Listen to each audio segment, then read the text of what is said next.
What's up everybody, it's Ryan here with Good Coffee Vibes. Recently, if you watched our previous videos, we did a video on how to make cold brew at home using one of our favorite devices for cold brew, Alto cold brew filters. So all we really did was, it's pretty simple to make cold brew. If you watch the video, you'll see. All you need is your coffee beans, a pitcher to put water in with the beans, and some filters. And then you just let it sit overnight. So we have the instructions in the other video we did, but I wanted to do this video to just talk about my thoughts on it now that I've brewed it. So I just brewed some cold brew yesterday, and today I'm having my first taste at it, and I'm pretty impressed. It's really good. So I just want to talk for like a minute or two on the process of it, what I liked about the cold brewing process using these filters, and just my overall review on it, and the taste, of course, too. So first of all, let's talk about making the cold brew. So making the cold brew was pretty simple.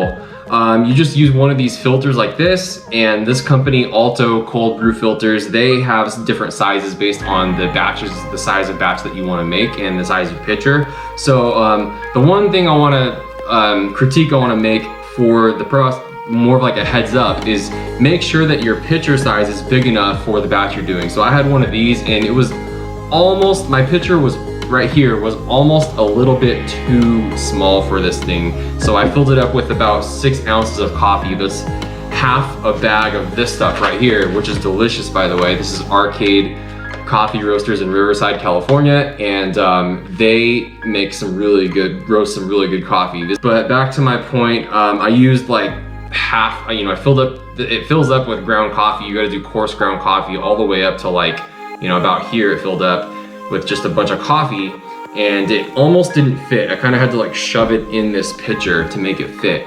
And because of that, my water ratio was a little bit lower. I was running out of space of water. So I needed like a little bit, tiny bit more water for the ratios to be right. But all in all, it was pretty close, and I still made some really good cold brew here. So first note is to make sure you have enough space in your pitcher for the water and coffee that you're brewing for the batch size.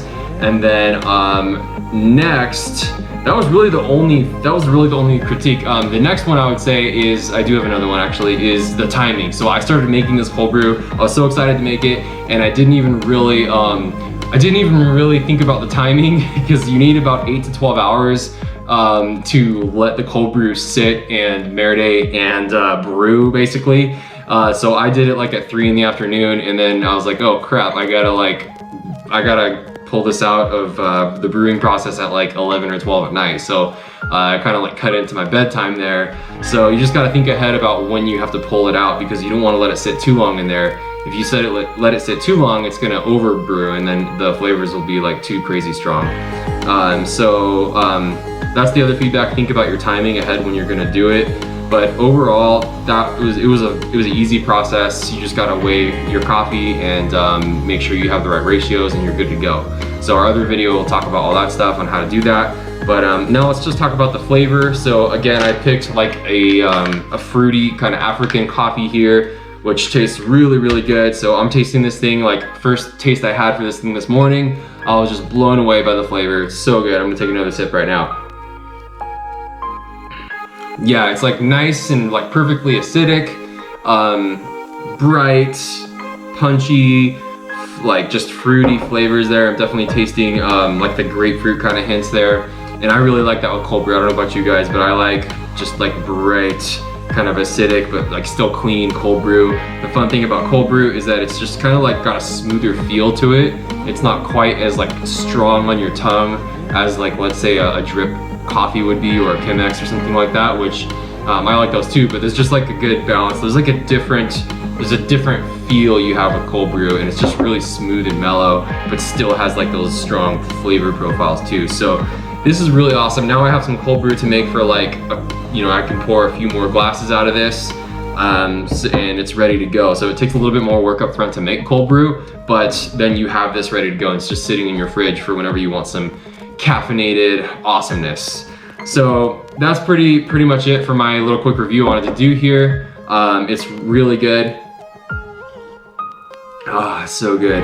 Yeah, I'm gonna be addicted to this stuff. But That's it, Ryan with Good Coffee Vibes signing out. Be sure to like this video and subscribe if you haven't subscribed yet, or follow us on social media if you want to be updated on more great coffee tips and how-to tips to enjoying really, really good coffee on your own at home or on the go, whether you're camping or whatever you're doing, how to make good coffee yourself. We're going to show you guys how to do that the best way possible. So that's it, signing out.